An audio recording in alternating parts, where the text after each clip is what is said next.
Okay. Yeah, go for it. Dalet Ches. Oh, that's why my tissue fell. Here it is. Rabbi Yeshua says, black figs, annual white ones, white ones, annual black ones, large fig cakes, annual small ones, and small ones, annual large ones, round ones, What do you annual. mean annual? What is annual got? Annul. Annul is the Oh word no, that you're I looking was for. like annual. Oh, Okay. I it was was, it I was was a wondering typo. what do annuals have to do with it? It was a typo. Rabbi Yeshua says black figs are no white ones are no black ones, large fig cakes are no small ones, and small ones are no large ones. Round ones are no rectangular ones, and rectangular ones are no round ones. Rabbi Eliezer forbids, but Rabbi Akiva says if it is known what fell in, one does not annul the other, but if it is not known what fell in, one annuls the other. Okay, did you understand that one? Yeah, this one, yeah, because if you know what fell in, then you could do something about it, maybe. Well, right. So if you know that a black fig fell in, then you can say, okay, well, the white fig, it's certainly the white figs are not truma, so we can pull out all the white figs and leave the black ones. Right. And then, okay. Now the question is, can you use the white figs now to annul the if they push them over the shear of Meir of 100?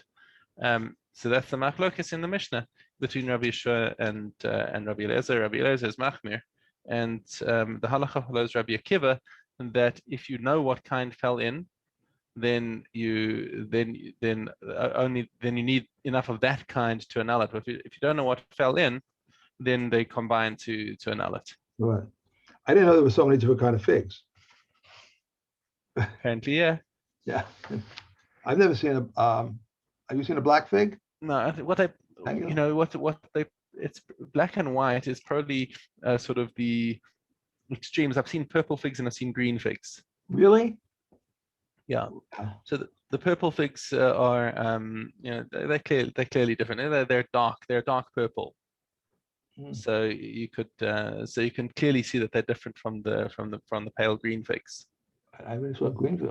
So that's probably if that's what I mean. That's just my guess that we're talking about the Shvaras and the Levanos. They're talking about those two. The green, the pale green ones, they're fully ripe. They didn't. Yeah. They're totally ripe when they're green. I've only seen white figs. I haven't seen anything else. You've seen them here in Eretz Israel. So sure. Wow. The fig tree next in the garden next door has got the green figs. Yeah, that's interesting. They infested. We used to have a fig tree in our garden in South Africa actually, and it was we used to have those figs. It was, I mean, obviously we weren't from at the time, so it was we didn't check that hard for bugs, but the bugs that we had were so big. We had these battles with these fruit beetles that always used to come and eat the things, and the birds used to come and eat them. So we used to have to go and put plastic bags around all the figs that we wanted to keep. When they were still little, we would go around and bag them to keep the bugs off them.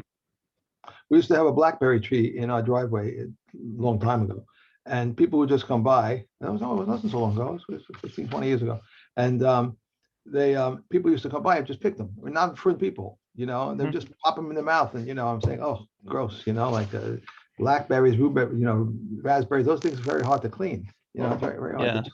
So, anyway, okay. In which case, if there were 50 black figs and 50 white figs, if a black one fell in, the black ones are forbidden, and the white ones are permitted. If a white one fell in, the white ones are forbidden, and the black ones are permitted. If it is not known which fell in, one annuls the other. In this, Rabbi Ella is stringent, and Rabbi Yeshua is lenient. But in this, Rabbi Eliezer is lenient. In the following case. Right. But in this, Reb Eliezer is lenient and Reb Yeshua is stringent. If one presses a liter of dried pigs into the mouth of a jar and he does not know into which, Reb Eliezer says they are regarded as if they were separated, and those below annul those above. Reb Yeshua says they do not annul unless there are 100 jars. Okay, you have the case over here. It's where there's some truma figs fell into the mouth of a chulin jar, and we just don't know which one. Right. Okay. So now, so Rabbi Eliezer says if what fell in is even though they're solid and they don't mix, it's not like it's a liquid where it fell in and it all just got boiled together. those truma things are sitting on the top of the pile. So Okay. nonetheless, Rabbi Eliezer says you can count the 100 kulin figs underneath them to annul the one on top, No. even though they're not mixed. And Rabbi Yeshua says no, you can't do that. The only way you can annul it is if you have 100 jars, and therefore you've got 100 jars to nullify the one that's got the truma in it. You need the 100 jars because of the. All right. Okay. Right. All right. Okay. All So right. similarly, Mishna Yud Aleph, Se'at Truma Shenafla al Pi Megura. You have a se'ah of truma that fell on top of on top of a pile, let's say, of kulin. Okay, so remember, it's a solid pile. It's not like it falls in and mixes around.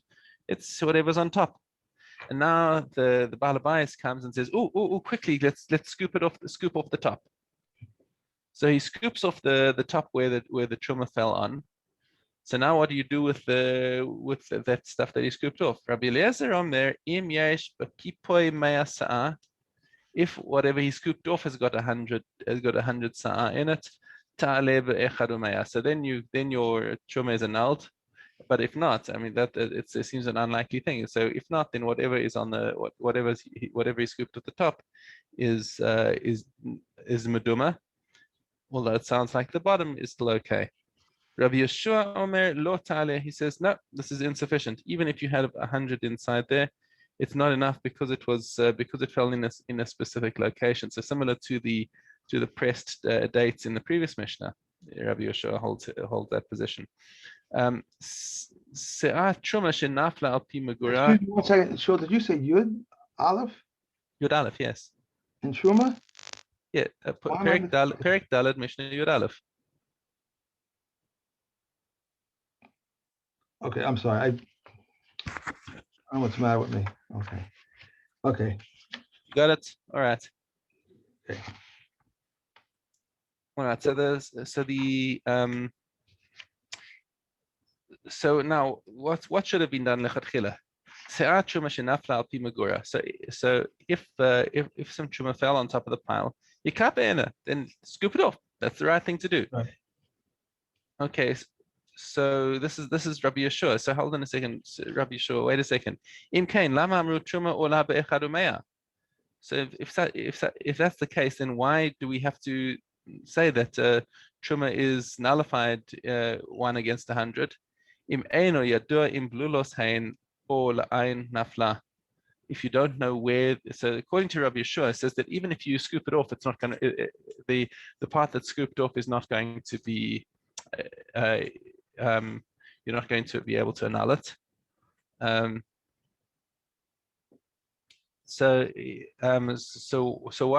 according to Rabbi Yeshua, then what's the share of 100 chulin to 1 truma? He says that's only applicable if the whole mixture gets mixed in. So you don't know where it is. So it's belulos, it means that they're mixed in, or la'ayin nafla, you don't know where it fell. If you know where it fell, then you have to scoop it off and treat whatever you scooped off as meduma, even if you scooped off 100 portions. So, and if it's not where it was mixed up, or where or where it fell, right? You don't know that, right? Okay. If it's mixed up, then Rabbi Yeshua is on board. He says, fine, then take out 1 from 100, right. and it's good. Okay. Mishnah Yud Beis, shtei kupos or shtei meguros. You have 2 boxes or 2 baskets or 2 granaries. Megura, what is it? It says 2 piles. It says 2 baskets, 2 piles. 2 baskets or 2 piles. Okay. So there are 2 baskets, 2 piles, both of kulin. Shenafla sa'ah truma letoch achas mehen. And 1 se'ah of truma fell into one of them. Ve'ein yadua la'ezav in nafla. And we're not sure which pile it fell into. Ma'alos is also. So let's say each pile is 50 se'ah. Okay. So whichever pile it fell into is not going to be mevatel. But because you've got 2 piles and we don't know which one it fell into, we treat them as one big pile of 100 se'ah, and therefore it can annul. If you saw which one it fell into, okay, then you can't do anything about that. Okay, Rabbi Shimon Omer, afilu hein b'shtei ayaros ma'alos azai. So he says, even if you had a situation where they were in completely separate locations, even in two cities, that's the extreme that Rabbi Shimon. Hey, you see, we're on his yard site. We're learning some Mishnah from him. Okay. Go ahead. I'm sorry. Go ahead. Yeah. So Rabbi Shimon says even if they're in two different cities, so that means like somehow the doubt arose where the guy checks the coin, checks his pocket and says, "Whoa, I had some truma here. I think it fell into one of the piles, but I can't remember if it was the one in Yerushalayim or the one in Lod or whatever." And Rabbi Shimon goes as far as to say, well, in that case, you can take those two pile sizes and join them together to be mevatel them. But the halacha does not follow Rabbi Shimon. Sorry. Okay. Mishnah Yud Gimel. Amar Rabbi Yossi Maaseh Ba Lifnei Rabbi Akiva b'chamishim agudos shel yarak. Now, somebody came and asked a shaila to Rabbi Akiva. There were 50 bundles of vegetables. Shenafla achas mehen letzochan. And one of the same type, one leaf of the same type. So let's say we're talking about spinach leaves. Okay, so you got 50 spinach leaves all bundled together, and then one bundle fell into them, chetzia truma, but half of that bundle had been designated as truma. V'amarti lefanav ta'ale. So I said in front of Rabbi Akiva, let it be nullified. Lo shehatruma ta'ale b'51, not that truma is nullified by 51, ela shehayu sham me'a ushnei chatzayim, because the total share of truma was only a half, so it was a half against 50, which is the same as 1 against 100. Right. Okay, so that the last Mishnah was just teaching the application of the rules that we've learned before. Okay.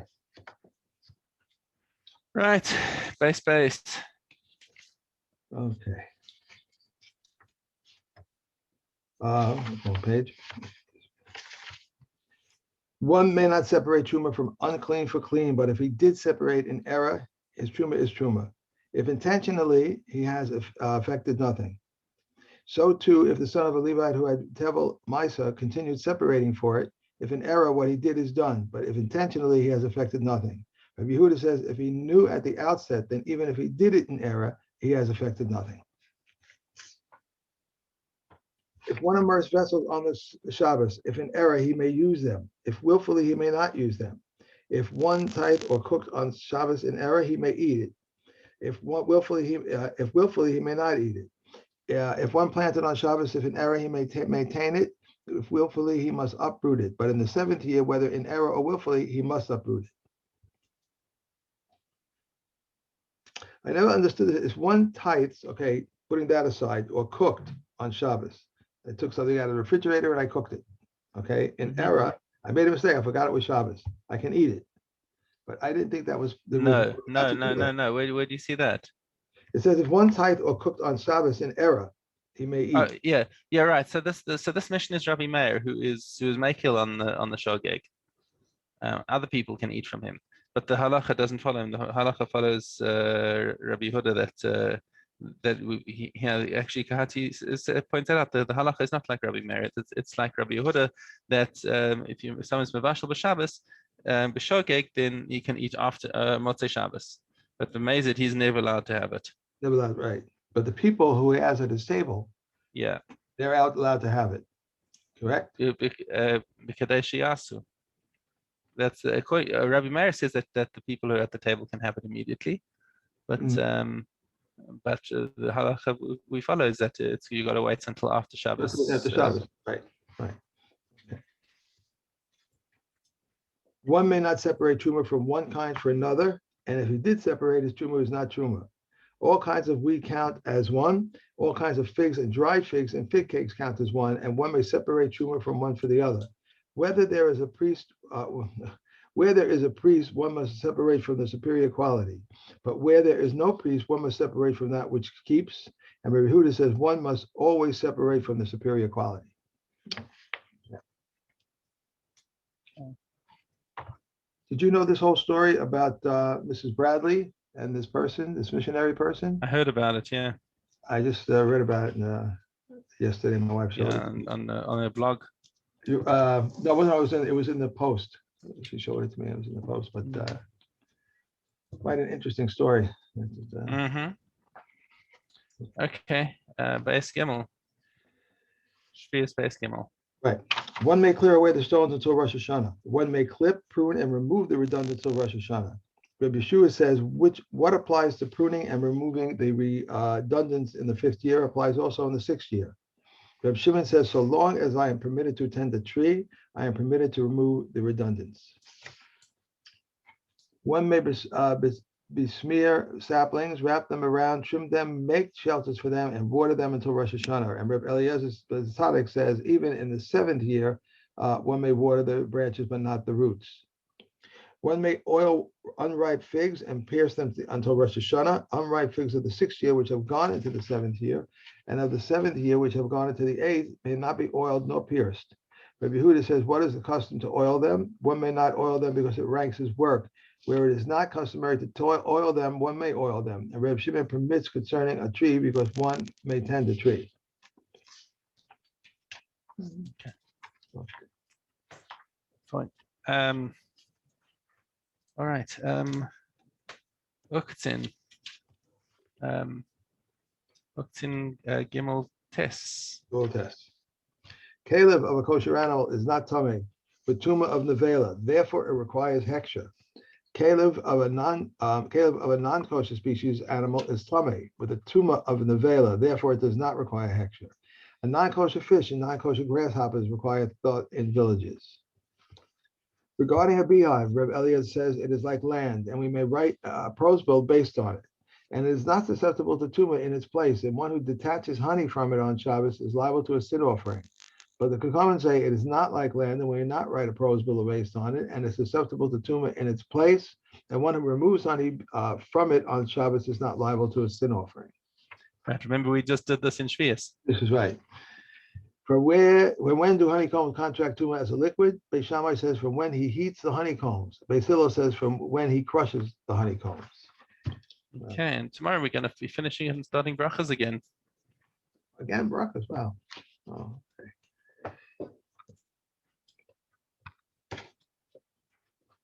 Okay, we're in Olos Vav Gimel. cool. A wall constructed to be part of a house is ruled half and half. How so? An exterior wall contains tuma. If the tuma is in the inner half of the wall, the house becomes tummy, and someone standing above the wall remains tahor. If the tumor is in the outer half, the house remains tahor, and someone standing above the wall becomes tummy. If the tumor is in the middle, the house becomes tummy. Regarding the person standing above the wall, Reb Meir declares him tummy, but the sages declare him tahor. Reb Yehuda says the entire wall is ruled as part of the house. An internal wall contains tuma. The house that is closer to the tumor becomes tummy, and the one closer to the tahor remains tahor. If the tumor is in the middle, both become tummy. If there is tumor inside one of the houses and there is utensils inside the wall, those utensils in the half closer to the tumor becomes tummy, and the ones in the half closer to the tahor remains tahor. The utensils that are in the middle become tummy. There is tumor in the ceiling that is between the lower story of a house and the upper story. If the tumor is inside the lower half of the ceiling, the lower story of the house becomes tummy, but the upper story remains tahor. If the tumor is inside the upper half of the ceiling, the upper story becomes tummy, and the lower story remains tahor. If the tumor is in the middle, both become tummy. If there is tumor in one of the stories and there are utensils in the ceiling, the utensils that are in the half near the tumor become tummy, and the ones that are in the half near the tahor remains tahor, and the utensils that are in the middle become tummy. Rabbi Yehuda says the entire ceiling is ruled as part of the upper story. There is tumor between the joists, and underneath it is very thin covering. It is a very thin covering. If there is a handbreadth of empty space, everything becomes tummy. If there is no handbreadth of empty space, the tumor is considered occluded. And if the tummy is noticeable within the lower story becomes tummy, whether or not there is a cube handbreadth of empty space. Okay. Kind of reminds me of the whole thing we have with the oh my gosh. If this is close, it's the I'm thinking of the word now. If the animal is in the middle and it's closer to this town, then it's goes to that town, and then the other. That was in Elam Metzias, when Right. they were Hashavas Aveda. Gosh, out to bit, right. Right, Right. those were talking about birds, I think. Yeah. No, Gimel Yud no, Beis, very good. also with animals too. We had if someone died and they had to go to the That was with the Egla Rufa, right. I couldn't think of the when word. you had a murder victim Right. and was found in the field, so we had to measure between the two, right? And also we also have that in Shkalim.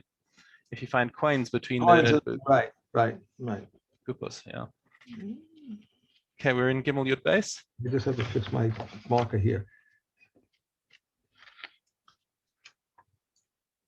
Okay, got it.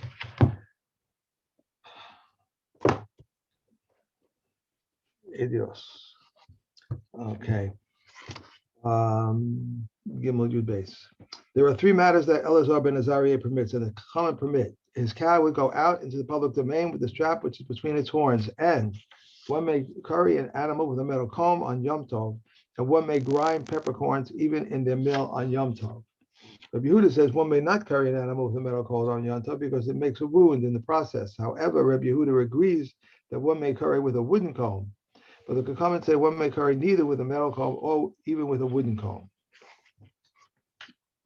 The matters of dispute are from the leniencies of Beis Shammai and from the stringencies of Beis Hillel. And neg that was laid on Yom Tov, Beis Shammai says it may be eaten, but Beis Hillel says that it may not be eaten. Beis Shammai says leaven, the volume of an olive, and chametz, the volume of a date, are prohibited on Pesach. But Beis Hillel says both this and that are prohibited if they are on the volume of an olive. But in the case of an animal that was born on Yom Tov, all agree that it is permitted. And in the case of a chick that was hatched from an egg on Yom Tov, all agree it was prohibited. If one slaughters a wild animal or a fowl on Yom Tov, Beis Shammai says he may dig up some earth with a spade and cover the blood. But Beis Hillel says that he may not slaughter unless he has earth prepared before Yom Tov. But Beis Hillel agrees that he already had slaughtered. He should dig up some earth with the spade and cover the blood with it, for the ashes are of a stove are prepared. I thought we had that either way on Yom Tov. Maybe it was a Shabbos. It should be Shabbos. The spade had to be ready. Right. So that's what we're saying is that Beis Shammai said that even if he doesn't have ready, he can dig it up. That's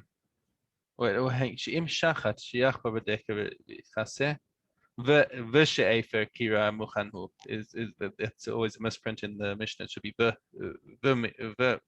and they agree on the fact that the ashes are considered mukhan for purposes of Kisvei Adam. Okay. Megillah, the whole Megillah. And we're going to finish it today. Great. If one said, good men shall bless you, this is heresy. If one says your mercy extends even to a bird's nest, or for goodness is your name remembered, or we give thanks, we give thanks, he is silent. He says Modim, he says it twice because it sounds like Shtei Rishuyos. If one gives symbolic interpretations to the prohibitions against forbidden unions, we silence him. If one says the verse, and of your children you shall not give over to Molech, means that you should not give of your seed to impregnate a Gentile woman, we silence him with a condemnation. The episode of Reuben is read but not translated, and the episode of Tamar, however, is read and translated. The first narration of the golden calf is read and translated. The second is read but not translated. The priestly blessing and the episode of David and Ammon are neither read nor translated. We did not read the vision of the chariot as a haftarah. Rabbi Yehuda said, and we actually do on Shavuos. Rabbi Yehuda, however, permits it. Rabbi Eliezer says we do not read and make known to Yerushalayim as a haftarah. Okay, one Mishnah from Moed Katan. Moed Katan. We may water an irrigated field during Chol HaMoed or during Shemitah, either from a spring that has just begun to flow or from a spring that has not just begun to flow. However, we may not water irrigated fields, neither with rain nor with water from a cistern, nor may we dig ditches around grapevines. Okay, so it's going to be interesting now because we're doing Chazara on Shvius at the same time as we're doing Moed Katan over here, and the halachas are there's a lot of overlap between the halachas of Chol Hamoed and the halachas of Shemitah as far as the land is concerned. So we're Right. going to watch for the similarities and the differences between them. Okay. Okay.